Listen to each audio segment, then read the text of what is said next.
Bonsoir tout le monde, bienvenue sur ce débrief. Le PSG, j'en ai la certitude, c'est une ex-toxique. C'est impossible autrement. Parce que tous les points communs qu'il y a avec l'ex-toxique comme on la connaît, sont là. Elle vous fait mal au cœur. À chaque fois vous vous dites que c'est terminé, que plus jamais vous voulez vous occuper de cette personne, que plus jamais vous allez vous prendre la tête pour elle. Deuxième chose, ça vous coûte de l'argent, parce que forcément ça coûte de l'argent, vous voulez absolument tous les ans acheter le nouveau maillot, parce qu'il est archi beau, parce qu'il vous plaît, parce que vous avez envie de mettre 200 balles pour aller voir un PSG-OM ou un match de Ligue des Champions. Votre argent. Votre temps, parce que 2 fois par semaine, ce club prend votre temps, vous prend 2 heures de votre vie, fait que vous vous organisez autour du match, et vous le faites 2 fois par semaine pendant toute l'année quasiment, à part les 2 mois d'été. Donc le temps, l'argent, l'énergie, la santé, et surtout, le point le plus important, ça vous fout au fond du trou, ça vous stresse, ça vous panique, vous vous retrouvez avec la main comme ça, vous êtes comme ça, ou vous arrachez les cheveux, moi ce serait compliqué, mais vous devenez dingue en fait. Le PSG c'est une ex-toxique. Il n'y a pas d'autre possibilité. Je vois pas autre chose. Là, ce soir, le PSG se qualifie avec 8 points. À part le groupe des Allemands, des autres Allemands du Bayern, où il y a Copenhague, dans aucun autre groupe, avec 8 points, vous êtes qualifié. On a le plus mauvais résultat, en fait. Et le PSG finit, certes, à 3 points de Dortmund, finit à égalité avec le Milan AC. Il aurait fallu un but de plus des Milanais pour que le PSG puisse sortir. Enfin, 2 buts, pardon. Il suffisait que Newcastle bloque le jeu et décide de maintenir le 1-0 pour que Newcastle nous sorte et qu'on passe pour des crétins finis. C'est passé à ça qu'on se fasse sortir lamentablement et avec aucune manière. Et surtout, pire que ça, on était à ça de se faire sortir en se disant que c'était quand même pas volé de se faire sortir. On est quand même passé à ça de se faire éliminer par Newcastle la semaine dernière. On était à ça. Parce que si, contre Newcastle, Mbappé ne met pas ce but, c'est le Milan AC qui a 8 points et le PSG en a 7. Et Paris est sorti de la Coupe d'Europe. Ça a été une accumulation de petits détails qui sont pas forcément allés tous en notre faveur, mais de petites choses qu'on fait qu'on n'est pas sorti. Est-ce que vous vous rendez compte que depuis que le Qatar a repris le club, c'est le pire total du PSG en poule de Ligue des Champions. C'est la première fois que le PSG a dû attendre la 6e journée pour être sûr de se qualifier. Les autres années, on attendait la 6e journée pour savoir si on allait finir premier ou deuxième. C'était pas sûr, voilà, on voulait finir premier absolument, mais on avait au moins le luxe de se dire mais quoi qu'il arrive, on va passer. C'est pas un problème, on va y arriver. C'est juste finir premier le plus important. Il y a eu des saisons où le PSG finit et est quasiment sûr d'être premier après 4 journées. Parce que le PSG tape tout le monde, fracasse tout le monde. Il y a eu des saisons où on a fini à 16 points, je crois, en poule. Généralement, il y a 5 ans, le PSG finissait avec 13, 15 points, des fois 16, 10, 17 pas possible, mais finissait en gros avec des gros scores, avec juste un match perdu parce que le PSG était tombé dans le groupe de Manchester City, avec un match perdu parce que le PSG était tombé dans le groupe du Milan AC, avec un match perdu parce que le PSG était tombé dans le groupe de Liverpool. Enfin, on parle quand même d'années où le PSG finit 2e sans vraiment être trop inquiété, mais vraiment en mettant les formes, en ayant dans notre groupe, je crois que c'était l'Étoile Rouge de Belgrade, donc ça compte pas vraiment, mais Liverpool et Naples, 2 mastodontes européens, et le PSG a battu tout le monde, et a mis la manière, et ce PSG n'a pas mis la manière du tout. Le PSG de ce soir, il se crée un nombre d'occasions délirant. Il n'en met pas au fond. Il a fallu compter quand même sur Warren Zahir Emery. On parle d'un jeune, avec tout le respect que j'ai pour lui, qui a 10 ans de moins que moi, qui suis déjà très jeune. J'ai que 27 ans. Il en a 17. On parle d'un mec qui n'a pas le droit de sortir du territoire français sans un mot signé par papa et maman quand même. Et c'est ce mec-là qui sauve le derrière du PSG. Parce que, avec tout le respect que j'ai pour Kolo Muani, mais en réalité, quand on réfléchit bien, l'arrêt de Martinez, on peut aussi le voir comme un loupé de Kolo Muani.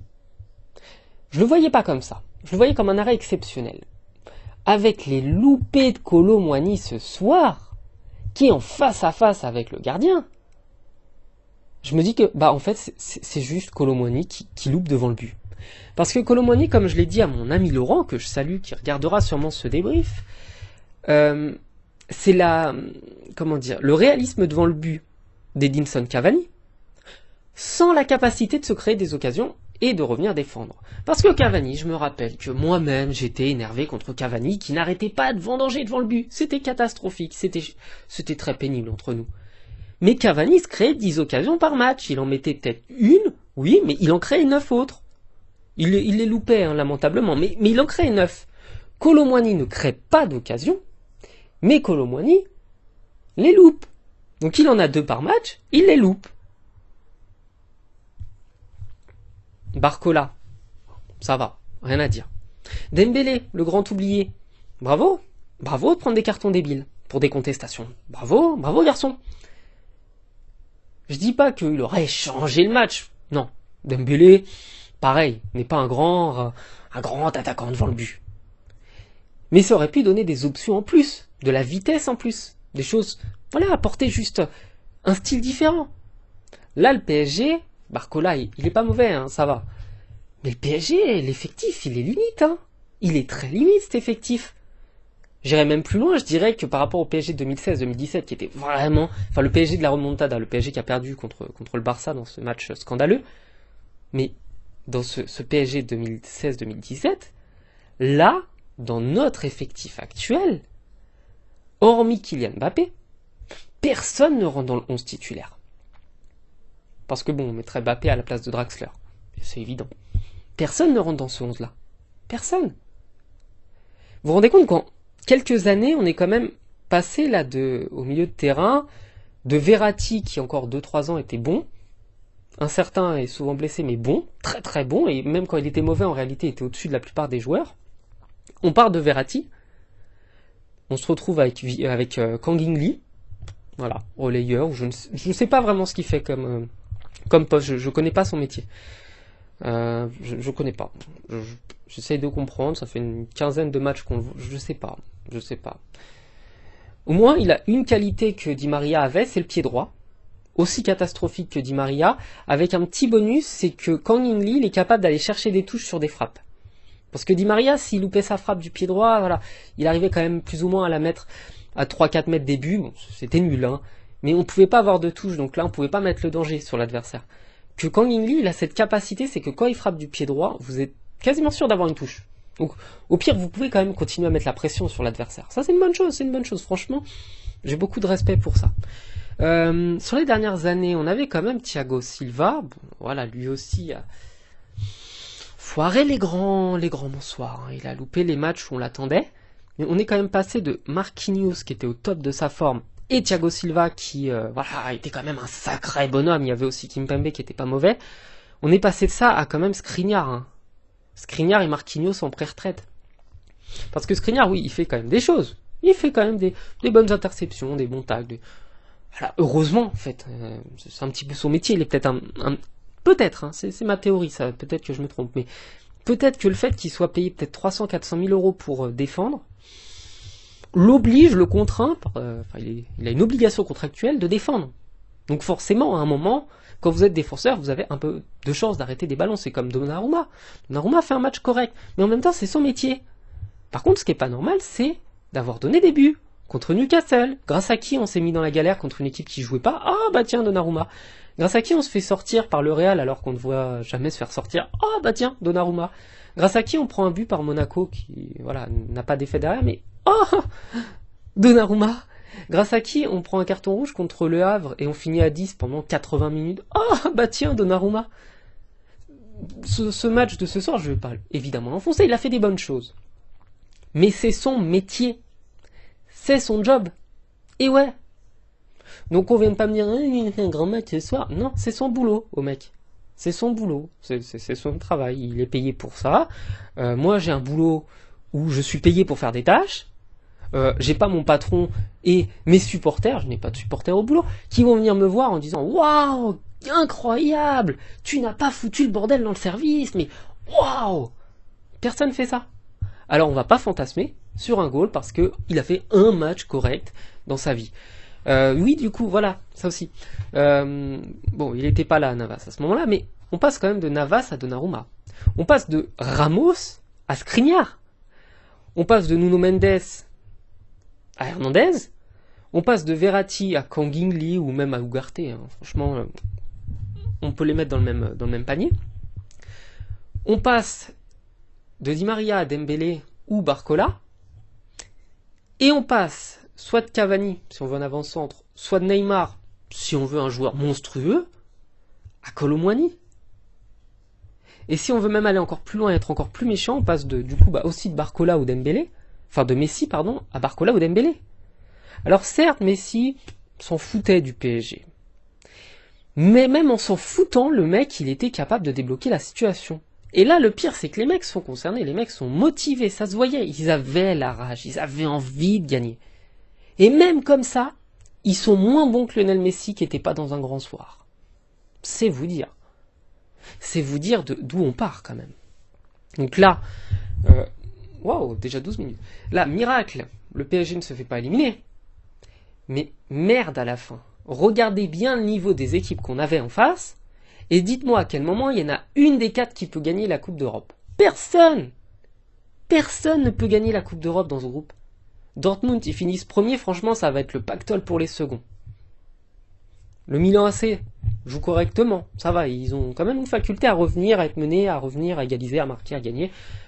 Newcastle, c'est nul, c'est pourri, c'est naze. C'est naze, c'est grâce au PSG qu'ils font des points. Vous retirez le PSG, Newcastle finit avec 0 points. Ou 1 point.